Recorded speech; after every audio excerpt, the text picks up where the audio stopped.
Welcome back to Season 3 of The Funding Blueprint, the podcast where we explore the strategies, mindsets, and moves that drive today's most ambitious startups forward.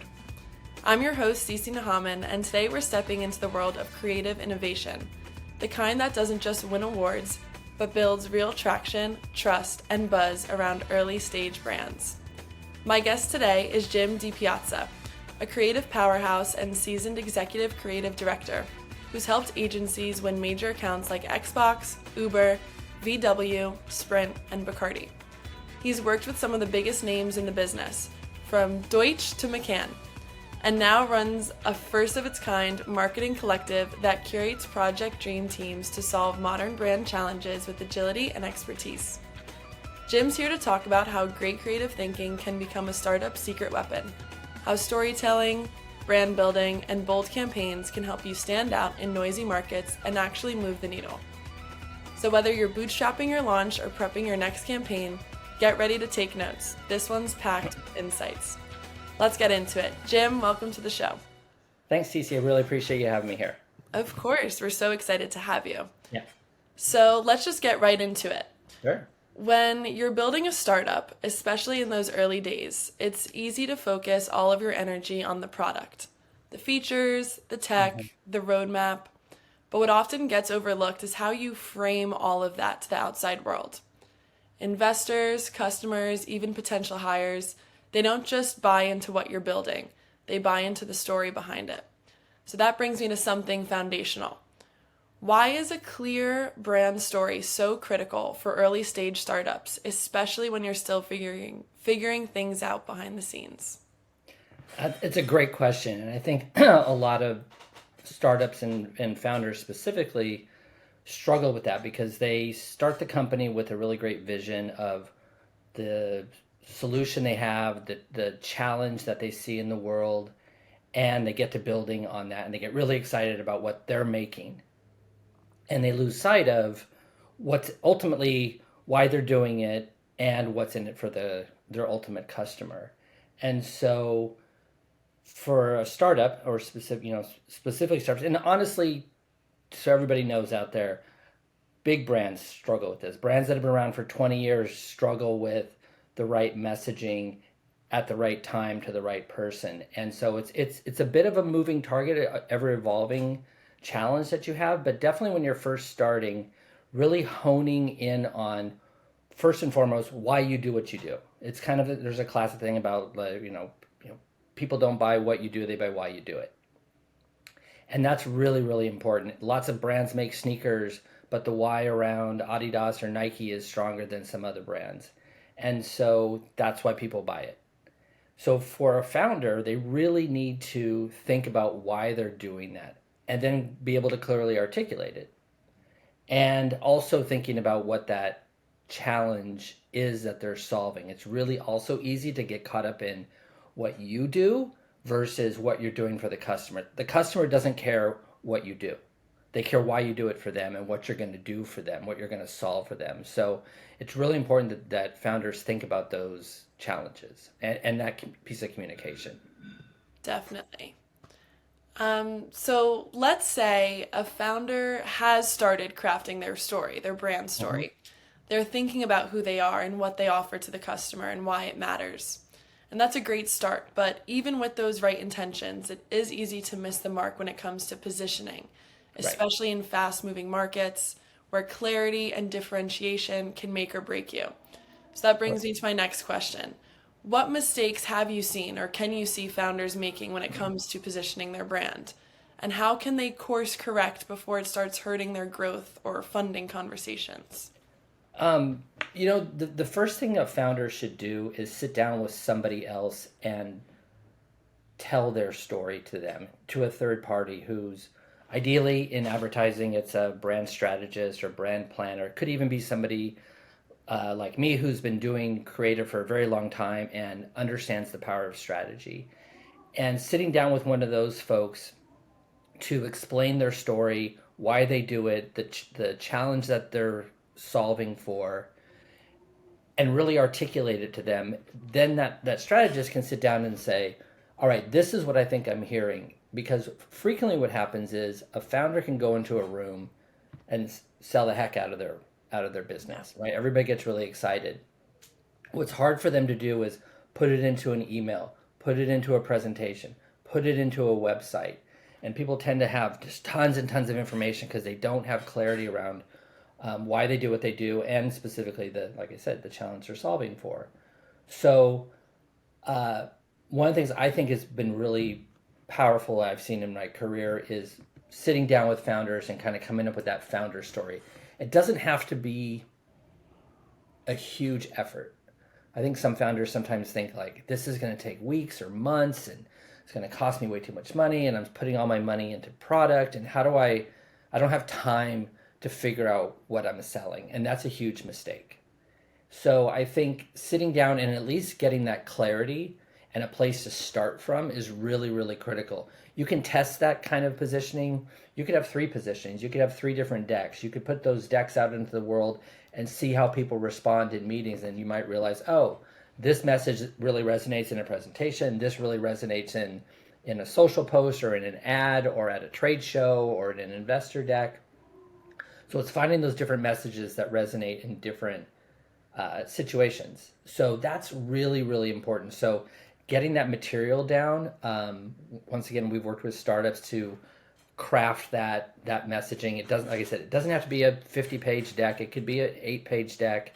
They probably already have one, but I would venture to guess that there's a lot about them and not a lot about the challenges that they see and the why they do it. Like you mentioned in the beginning, employees, people come not because like, oh my God, there's this new widget that does X. Like nobody gets excited about that. They get excited about the thing that it's doing for the world and how they as an employee can bring value to the world. And so they want to get behind companies that can do that. And it doesn't mean that every brand or product needs to have this huge altruistic world-changing messaging. It can be something that helps you find restaurants near you, right? Like that's still a very great challenge solved in a why, because people love food and food's important and there's things that it could be. So it could be really anything. So I think that that's really thinking about those things, taking a step back and honing that is really, really important. And it's also really important that messaging is unique. There's something about it that is different. So that's once again why looking at or talking to a brand strategist or some sort of professional, looking at the marketplace, looking at where the opportunities are. What can you say? Even there's no such thing as a new product. Everything's been done. Every product's been made. Every movie's been written. But how are you doing it differently, and how are you saying it differently? That matters. So that's really the other help that I think founders need to think about is not only my messaging, but like what is it that I'm saying and how am I saying that is going to make me appear different. I'll add one more thing is a lot of clients I talk to when we come up with strategies or campaigns, they get caught up in why us? Why are we the only ones that can say this? Like, why is this unique to us? And I'll frequently tell them, honestly, your competitor could say this, but you're going to say it first and you're going to say it differently. And that's why you're going to be able to own it. So you don't have to get so worried about, is this something that only my company can say? If you say it first and you own it, then it becomes something that only your company can say, because the market will attribute that language and that positioning to your brand. Yeah, I completely agree. Like standing out, it's not necessarily about just being the loudest one in the market. It's about what makes you more memorable and more relevant and more you. Yes, absolutely. And the types of things that you do that help you stand out. Yeah, definitely. So that kind of shifts me to my next question. So in a world where everyone is, fighting for that attention, I know you touched upon it, but how can a younger company really make itself impossible to ignore without feeling gimmicky or over-designed or overdone? I'd say gimmicky is kind of a loaded word, right? Like one person's gimmick is the other person's perfect stunt. So it's a matter of what are you comfortable doing as a brand? What do you think fits your personality uniquely? So it is really critical that a founder with their brand is thinking about what am I going to do differently? And that's really kind of showing up in all instances. So is every brand in your space, because it's a B2B and it's a medical device company, is every brand feel very antiseptic and clean? Can you come and show up and have the most humanity, or can you show up and be the friendliest? Are there other aspects that you can do, you can think about to make yourself stand out? And then as far as the marketing goes, or as far as standing out in that competitive space, once again, it's like I said, it's the language you use.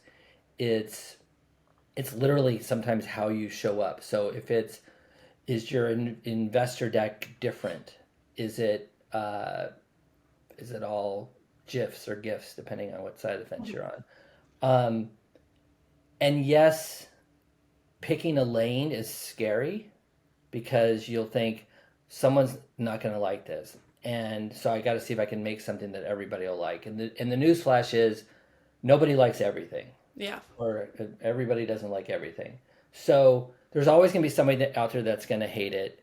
What you want to do is craft something that's unique to you and gets you excited, because when you find that customer that says, "Oh, this is such a breath of fresh air in this category. I can't believe you did this, and I love you for that, and I want to talk to you." That's who you want to work with.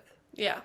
And so, or you want to employ, you want employees that say, I was looking at two different companies in this space, and you guys are nuts, and I love that. Or you guys seem the most buttoned up, and all the other ones seem like they're kind of don't have their act together, but you seem so tight and specific and just clean that I trust that you guys know what you're doing. So I would say that's kind of just how you present yourself. And then when it comes to standing out, I'd say try some crazy stuff, Yeah. whether that's at a trade show, or like I said, in your pitch deck, or how you do outreach to somebody. You don't have to do it to everybody. You can try it, see how it works. If it doesn't work, that's fine. But try different things. And the good news is, these days with marketing has always been very transitory. Yeah. It doesn't last for very long.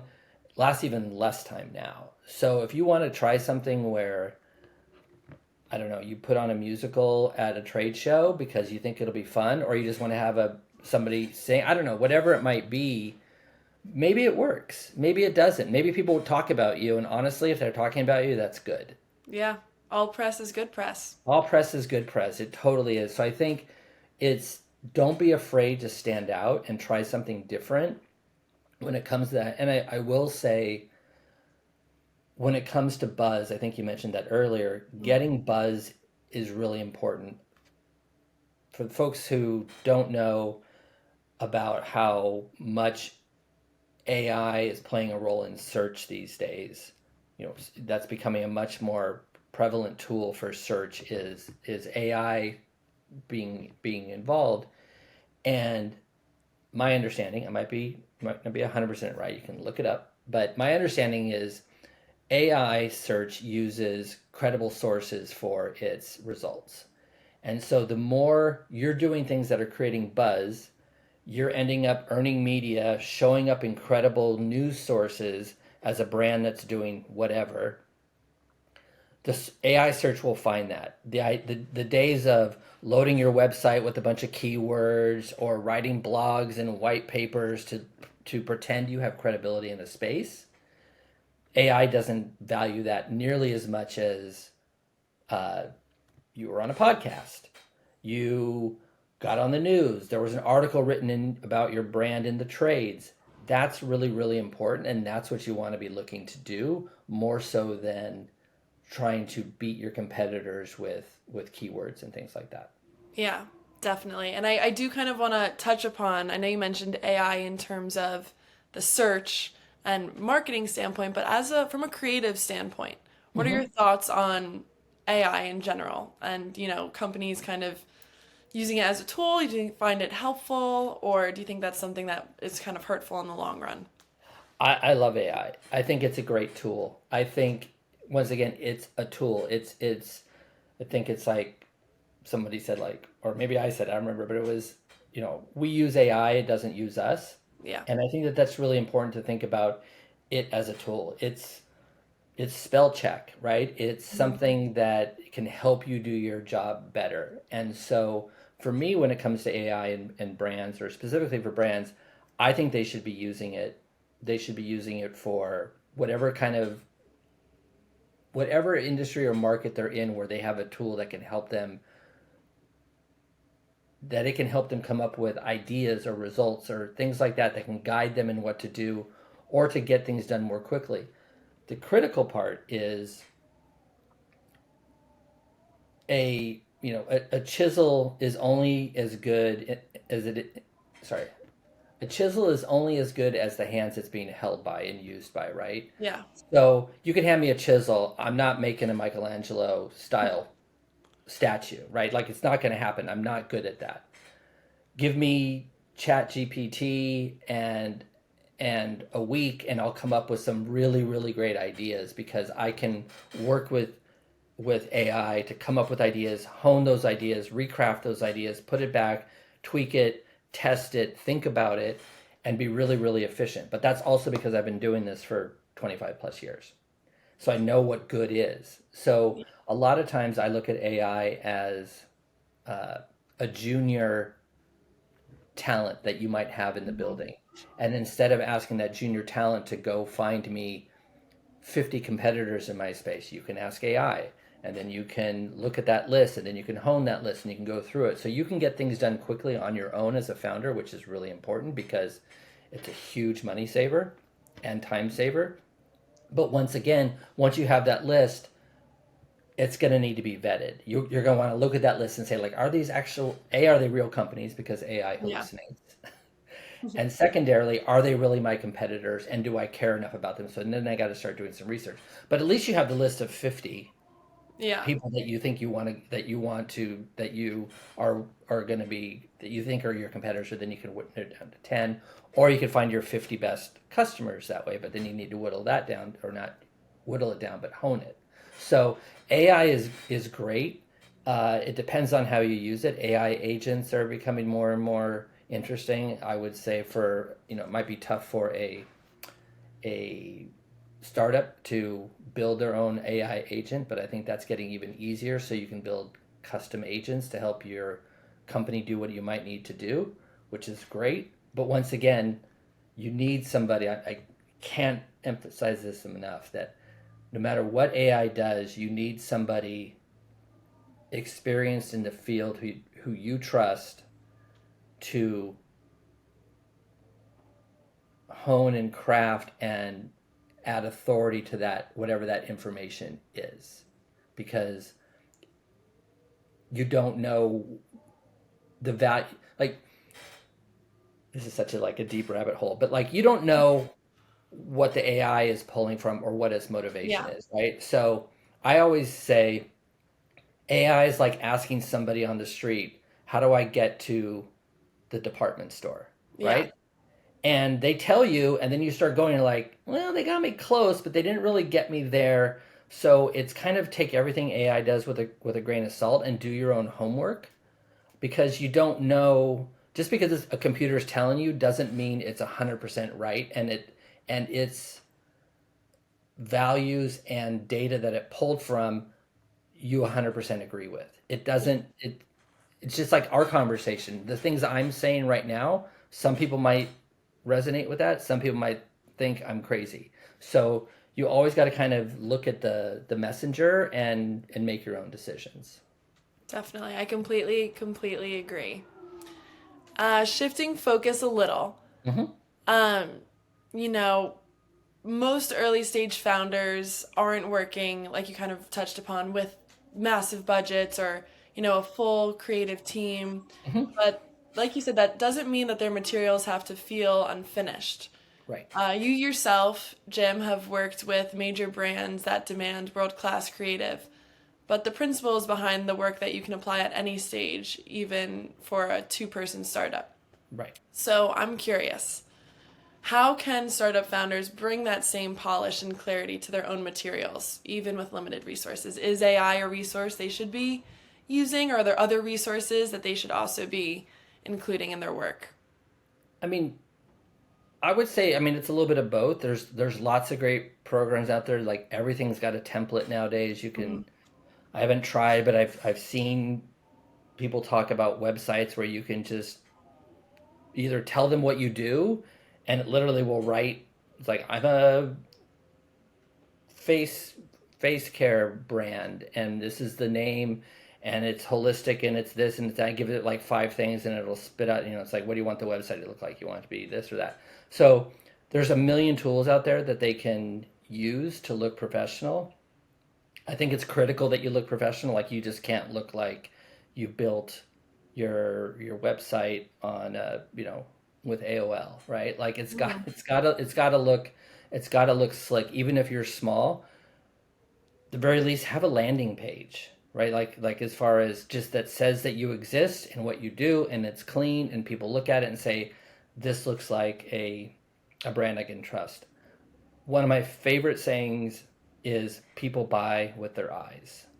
It's true. And so if you look legitimate and you speak legitimately, when I say speak, I mean through your printed or digital materials, you'll get that trust. So I think it's all of those things are important. You don't have to once again kill yourself on nailing all of that stuff. You can use AI to build things, which might be really intimidating for a founder because founders have 50 other things they want to be doing and Mhm. usually don't want to be making websites and decks and social posts and things like that. So you might think like, oh, I'll go to an Upwork or something like that and get somebody.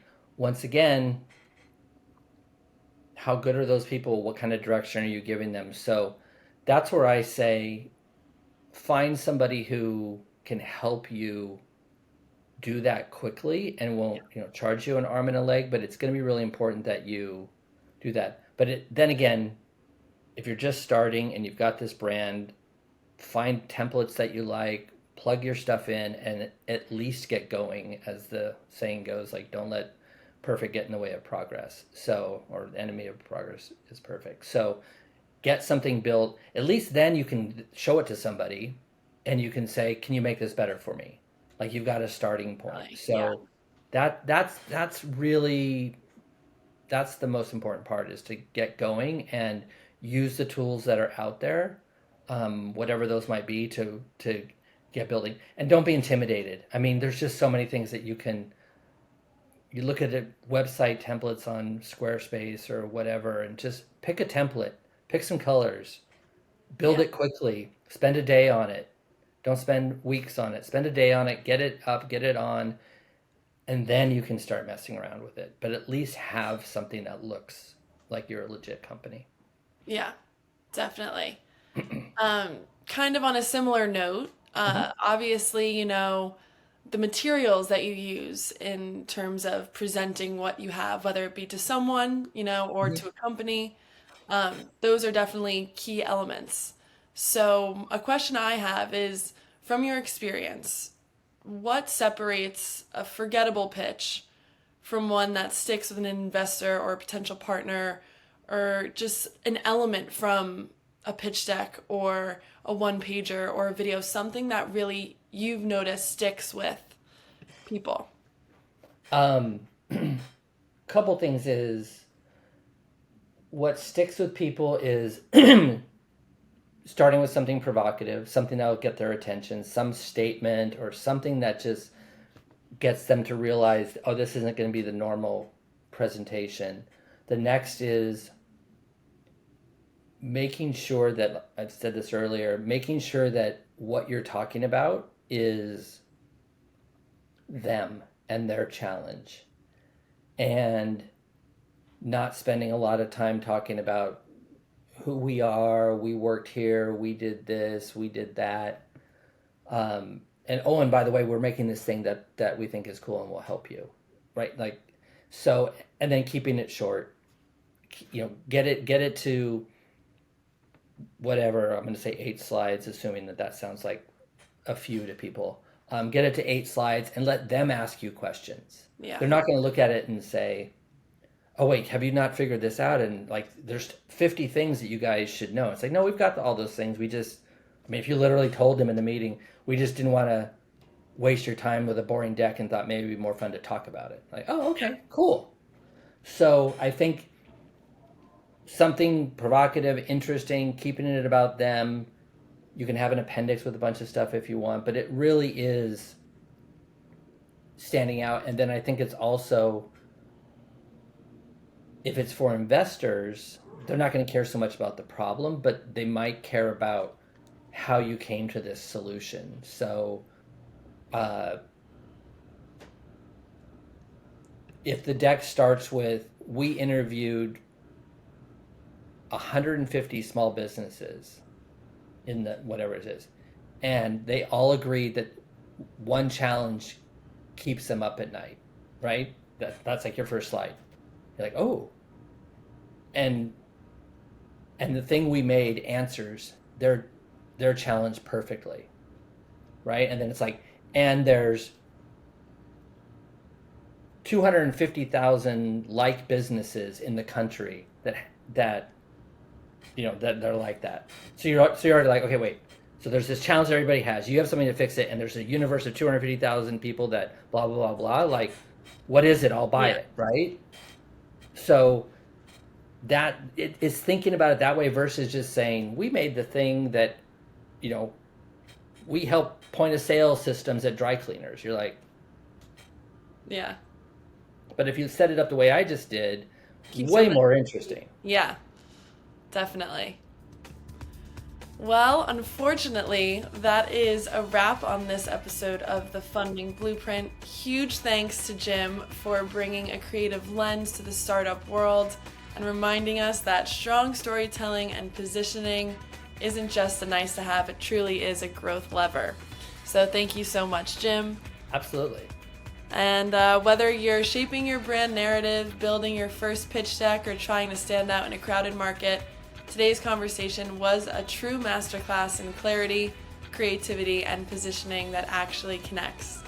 If you took away something valuable, and I know you did, make sure to share this episode with a fellow founder, subscriber, wherever you're listening, and leave us a review. Every bit helps us bring in more game-changing conversations your way. Thanks again for tuning in. Thanks again, Jim, and we'll see you next time on The Funding Blueprint. Thanks, everybody.